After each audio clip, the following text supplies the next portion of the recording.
Hi guys, let's start third part. ठीक है, तो देखो यहाँ पे अपन थर्ड पार्ट स्टार्ट करेंगे। थर्ड पार्ट में देखो सबसे पहले अपन बात करेंगे explanation of line spectrum of hydrogen, जिसमें देखो यहाँ पे अगर किसी भी एनर्जी गैप निकालना है किसी भी दो ऑर्बिटल का, तो अपन यहाँ पे इस कंसेप्ट से निकालते हैं। ठीक है, तो एनर्जी गैप को अपन देखेंगे जो कि होता है delta is equal to delta H 1/n1² minus 1/n2² is equal to, इसको अपन डेल्टा एच जो आर एच होता है बच्चों वो होता है रेडबर्ग कांस्टेंट, जिसकी वैल्यू होती है 2.18 into 10⁻18 joule 1/n1² minus 1/n2² होगा। ठीक है, तो ये किसी भी दो ऑर्बिटल्स के बीच के एनर्जी गैप से अपन निकाल सकते हैं। ठीक है, यहाँ से अपन का थर्ड पार्ट स्टार्ट है बच्चों। अब देखो तुमको पता है कि अपन को पता है कि फ्रीक्वेंसी होता है डेल्टा ई अपॉन एच, तो यहाँ से जो फ्रीक्वेंसी होगा बच्चों वो ये हो जाएगा अपन का फ्रीक्वेंसी से वेव नंबर के टर्म्स में। देखो फ्रीक्वेंसी तो हमारा हो जाएगा 3.29 इंटू 10⁻15/1/n1 माइनस 1/n2², लेकिन यदि वेव नंबर लिखना है तो वेव नंबर होता है फ्रीक्वेंसी अपॉन सी, तो वहाँ से हमारा वेव नंबर हो जाता है 1.09677 इंटू 10⁻7 1/n1² माइनस 1/n2²। ठीक है, तो ये हमारा वेव नंबर निकाल सकते हैं। मतलब देखो एनर्जी गैप इस फॉर्मूले से निकाल सकते हो, वेव नंबर इससे निकाल सकते हो। ठीक है, अब यहाँ पे इंपॉर्टेंट बात ये रखना कि एक होता है एब्जॉर्प्शन स्पेक्ट्रम, एक होता है इमिशन स्पेक्ट्रम। एब्जॉर्प्शन स्पेक्ट्रम में यदि मान के चलो फाइनल वाला ज़्यादा है इनिशियल वाले से, तो जो हमारा एनर्जी होगा वो पॉजिटिव होगा, एनर्जी ऑब्जॉर्ब होगा। इमिशन स्पेक्ट्रम में यदि एन इनिशियल ज़्यादा एन फाइनल से, तो एनर्जी नेगेटिव होगा और एनर्जी हमारा रिलीज होगा। ठीक है, अब देखो यहाँ पे कुछ इंपॉर्टेंट बात लिखी है एनसीईआरटी में कि जो ब्राइटनेस या इंटेंसिटी होता है स्पेक्ट्रल लाइन का, वो डिपेंड करता है number of photon of same wavelength या फ्रीक्वेंसी एब्जॉर्ब या इमिट, कितना फ्रीक्वेंसी एब्जॉर्ब या इमिट हुआ है, या ब्राइटनेस या इंटेंसिटी स्पेक्ट्रल लाइन की, उस पर भी नंबर ऑफ फोटॉन्स पे भी डिपेंड करती है। ठीक है, अब बात करेंगे लिमिटेशंस ऑफ बोर मॉडल में। सबसे पहला इंपॉर्टेंट ये है कि उन्होंने नहीं बता पाया किसके बारे में, फाइनर डिटेल के बारे में वो नहीं बता पाए थे, जैसे दो क्लोजली स्पेस लाइंस के बारे में हाइड्रोजन एटम स्पेक्ट्रम के उन्होंने ऑब्जर्व नहीं कर पाया था। और ये मॉडल अपन को ये भी नहीं बता पाया कि स्पेक्ट्रम ऑफ एटम्स के बारे में, हाइड्रोजन के अलावा अदर स्पेक्ट्रम्स ऑफ एटम्स के बारे में इन्होंने नहीं बता पाया। जैसे अपन बात करें बच्चों तो हीलियम एटम में 2 इलेक्ट्रॉन्स हैं। बोर थ्योरी ने अपन को स्प्लिटिंग ऑफ स्पेक्ट्रल लाइंस के बारे में भी नहीं बता पाया था। यदि उसको मैग्नेटिक इफेक्ट फील्ड के प्रेजेंस में करेंगे तो उसको जीमान इफेक्ट कहेंगे, इलेक्ट्रिक फील्ड की प्रेजेंस में उसको स्टार्क इफेक्ट कहते हैं बच्चों। और इन्होंने एबिलिटी ऑफ एटम्स को भी एक्सप्लेन नहीं कर पाया था कि मॉलिक्यूल कैसे बने केमिकल बॉन्ड्स के थ्रू। तो ये हमारे 4 ड्रॉबैक थे, किसके थे, बोर मॉडल्स के थे। ठीक है, तो ये हमारे 4 ड्रॉबैक हैं बच्चों, किसके, बोर मॉडल्स के 4 ड्रॉबैक हैं। अब बात करेंगे towards quantum mechanical model of atom. इसमें आता है ड्यूल बिहेवियर ऑफ मैटर और हाइजेनबर्ग अनसर्टेनिटी प्रिंसिपल। तो ड्यूल बिहेवियर क्या कहता है कि जो मैटर होते हैं, जैसे रेडिएशन होता है उसमें ड्यूल बिहेवियर होता है, वो पार्टिकल नेचर भी शो करेगा, वेव नेचर भी। वहाँ से देखो डी ब्रोगली वेवलेंथ का फॉर्मूला होता है H/mv H/p। ठीक है, और याद रखना कि ये नोट किया गया था कि according to de Broglie every object होगा मोशन में, उसके पास वेव कैरेक्टरिस्टिक होना चाहिए। ठीक है, दूसरा हमारा है हाइजेनबर्ग अनसर्टेनिटी प्रिंसिपल। इन्होंने बताया था कि ये इम्पॉसिबल है डिटरमाइन करना साथ में पोजीशन और मोमेंटम को। ठीक है, या वेलोसिटी ऑफ इलेक्ट्रॉन को। यहाँ से 3 फॉर्मूला है, delta x into delta P H/4π, delta x into delta mv H/4π, या delta x into delta we H/4πm। ठीक है, यहाँ पर डेल्टा एक्स क्या है, अनसर्टेनिटी पोजीशन है, डेल्टा पी क्या है, अनसर्टेनिटी इन मोमेंटम है। ठीक है, ये इंपॉर्टेंट हो गया।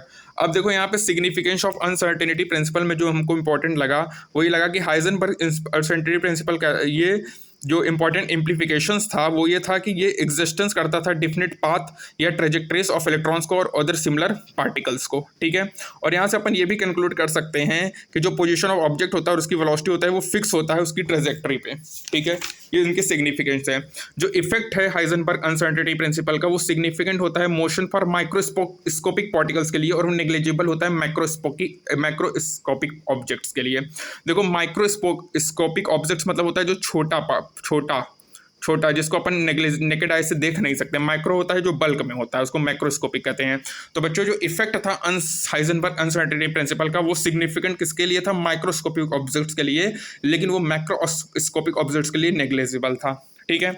और यहाँ पे अपन ये देख लीजिए, देखो delta we into delta x H upon 4 pi M, ये अपन को पता ही है, ठीक है। और यहाँ से इंपॉर्टेंट बात ये निकला कि बच्चों ये कि जो प्रिसाइज स्टेटमेंट होता है पोजीशन एंड मोमेंटम का इलेक्ट्रॉन्स का, वो रिप्लेस हो सकता है स्टेटमेंट ऑफ प्रोबेबिलिटी से कि जो इलेक्ट्रॉन है गिवन पोजीशन एंड मोमेंटम पे, और ये हैपन होता है quantum mechanical model of atom में, ठीक है। अब यहाँ पे अपन रीज़न देखेंगे क्या फेलियर था, बोर मॉडल के फेलियर का रीज़न क्या था।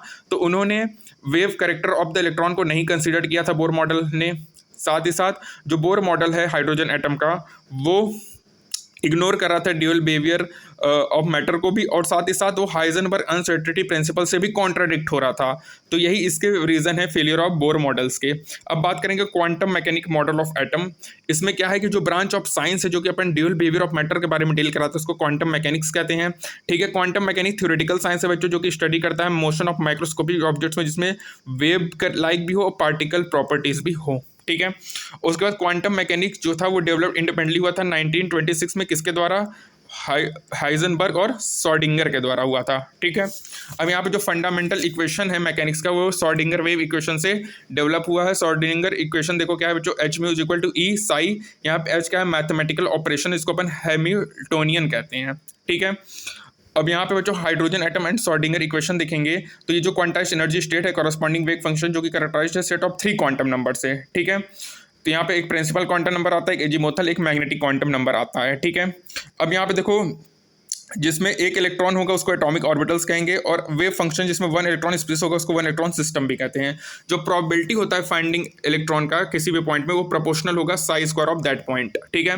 और याद रखना कि जो श्रोडिंगर इक्वेशन होता है वो मल्टी इलेक्ट्रॉन एटम के लिए नहीं सॉल्व होता है। तो याद रखना सबसे इंपॉर्टेंट जो एनसीईआरटी की पॉइंट है जो टीचर भी नहीं बताते हैं कि जो श्रोडिंगर वेव इक्वेशन है वो केवल सिंगल इलेक्ट्रॉन स्पीसीज के लिए, मल्टी इलेक्ट्रॉन एटम के लिए ये सॉल्व नहीं होता है, ठीक है। अब जैसे देखो ऑर्बिटल जो हाइड्रोजन या हाइड्रोजन लाइक स्पीसीज है उसकी जो एनर्जी वो डिपेंड करेगा क्वांटम नंबर पे, ठीक है। और जो एनर्जी होगा ऑर्बिटल का मल्टी इलेक्ट्रॉन का वो डिपेंड करेगा एन और एल दोनों पे। मतलब देखो सिंगल इलेक्ट्रॉन वाला केवल क्वांटम नंबर पे डिपेंड करता है, लेकिन मल्टी इलेक्ट्रॉन वाला एन और एल दोनों पे डिपेंड करेगा, ठीक है। अब बात करेंगे ऑर्बिटल्स एंड क्वांटम नंबर के बारे में। तो ऑर्बिटल पॉसिबल है एटम में, तुमको पता ही है। कौन क्वांटम नंबर में क्या आते हैं, एक प्रिंसिपल क्वांटम नंबर होता है, ठीक है। तो पहला प्रिंसिपल क्वांटम नंबर जिसको किससे डिनोट करेंगे, एन से। एन की वैल्यू क्या हो सकती है, 1 2 3, ठीक है। जो प्रिंसिपल क्वांटम नंबर है ये अपन को क्या बताएगा, साइज को बताएगा और लार्ज एनर्जी ऑफ ऑर्बिटल को बताता है, ठीक है, ठीक है। और ऑर्बिटल निकालने का फॉर्मूला होता है एन स्क्वायर होता है। जो प्रिंसिपल क्वांटम नंबर होता है वो सेल को भी बताता है। यदि के की वैल्यू मतलब एन 1 है तो के सेल होगा, 2 है तो एल सेल होगा, 3 एम है 4 सो ऑन। जो साइज ऑफ ऑर्बिटल है वो जैसे अपन प्रिंसिपल क्वांटम नंबर बढ़ाएंगे तो बढ़ेगा। एजीमोथल क्वांटम नंबर है जिसको अपन ऑर्बिटल एंगुलर मोमेंटम भी कहते हैं, इसका 3 नाम है बच्चों, ऑर्बिटल एंगुलर मोमेंटम और सब्सिडियरी क्वांटम नंबर, ठीक है। ये शेप ऑफ द ऑर्बिटल को बताता है। क्या बताता है बच्चों, शेप ऑफ ऑर्बिटल को कौन बताता है, एजीमोथल बताता है, ठीक है। और इसकी जो वैल्यू होती है वो 0 to n-1 होती है, ठीक है। जो वैल्यू ऑफ एल होती है वो 0 to n-1 होगी, ठीक है। और यहाँ पे देखो जैसे जितने जो सेल होते हैं उसमें एक या एक से अधिक सब सेल या सब लेवल्स हो सकते हैं। जो नंबर ऑफ सब सेल होता है प्रिंसिपल सेल में बच्चों वो वैल्यू ऑफ एन के बराबर होता है। जैसे मान चलो एन की वैल्यू 1 है तो वहाँ पे एक सब सेल होगा, ठीक है। अगर 2 सब सेल है तो मतलब एन की वैल्यू 2 है, 3 सब सेल है मतलब जितना एन की वैल्यू होगा इतना ही सब सेल होते हैं, ठीक है। अब यहाँ पे देखो अगर एल की वैल्यू 0 है तो एस सब सेल है, पी की वैल्यू 1 है तो एल की वैल्यू 1 है तो पी है, एल की वैल्यू 2 है तो डी, एल की वैल्यू 3 एफ, एल की वैल्यू 4 जी, एल की वैल्यू 5 एच सो ऑन है, ठीक है। ये वैल्यू ऑफ एल है फॉर सब सेल, ठीक है। अब मैग्नेटिक क्वांटम नंबर की बात करेंगे तो मैग्नेटिक क्वांटम नंबर अपन को क्या बताएगा, ओरिएंटेशंस के बारे में बताता है, ठीक है। कोऑर्डिनेशन एक्सिस के ओरिएंटेशंस के बारे में बताता है, ठीक है। अब यहाँ पे देखो ये हो गया, ठीक है। जैसे मान चलो एल की वैल्यू 0 है तो एस सब सेल है, नंबर ऑफ ऑर्बिटल्स 1 है, ठीक है। इसी तरह तो एम याद रखना अपन को क्या बताएगा, अपन को ओरिएंटेशन ऑफ ऑर्बिटल्स के बारे में बताता है, ठीक है। और सब सेल के लिए 2m जो होगा वो 2l+1 होना चाहिए ना, ठीक है। और l की वैल्यू m मतलब जो m होगा वो -l से +l के बराबर होगा, ठीक है। अब इलेक्ट्रॉन स्पिन के बारे में बात करेंगे तो इलेक्ट्रॉन स्पिन में क्या थे, जॉर्ज उलेनबैक 1950 में और हमारे सैम गॉन्डस्मिथ ने प्रपोज किया था, ठीक है, स्पिन क्वांटम नंबर जिसको अपन ms से डिनोट करते हैं।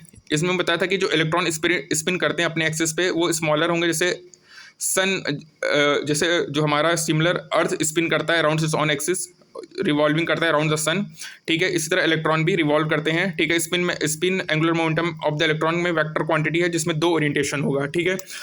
अब यहाँ पे देखो एक प्लस हाफ भी हो सकता है, एक माइनस हाफ भी हो सकता है, plus spin up spin down भी हो सकता है। ठीक है, यहाँ पे दो इलेक्ट्रॉन है, डिफरेंट एमएस है, एक प्लस हाफ होगा, दूसरा माइनस हाफ होगा, इसको अपोजिट स्पिन भी कहेंगे। अब एक ऑर्बिटल होता है, उसमें मोर देन 2 इलेक्ट्रॉन नहीं हो सकते हैं, और ये जो 2 इलेक्ट्रॉन होंगे वो अपोजिट स्पिन होने चाहिए। याद रखना कि एक ऑर्बिटल में 2 से ज़्यादा इलेक्ट्रॉन नहीं हो सकते हैं, और ये जो 2 इलेक्ट्रॉन होंगे वो अपोजिट स्पिन होंगे।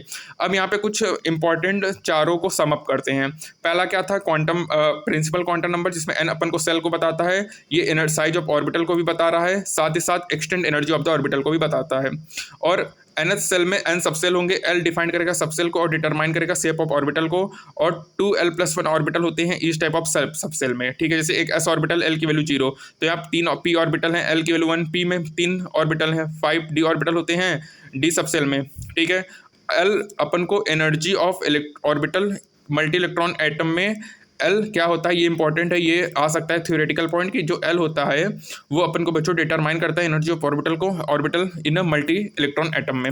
और M design orientation of orbital को बताता है, गिवन वैल्यू के लिए L M S 2l+1 value होगा, same number as number of orbital पर सेल। इट मीन्स कि जो नंबर ऑफ ऑर्बिटल्स होते हैं वो नंबर ऑफ वेज होंगे जैसे वो ओरिएंटेड हैं।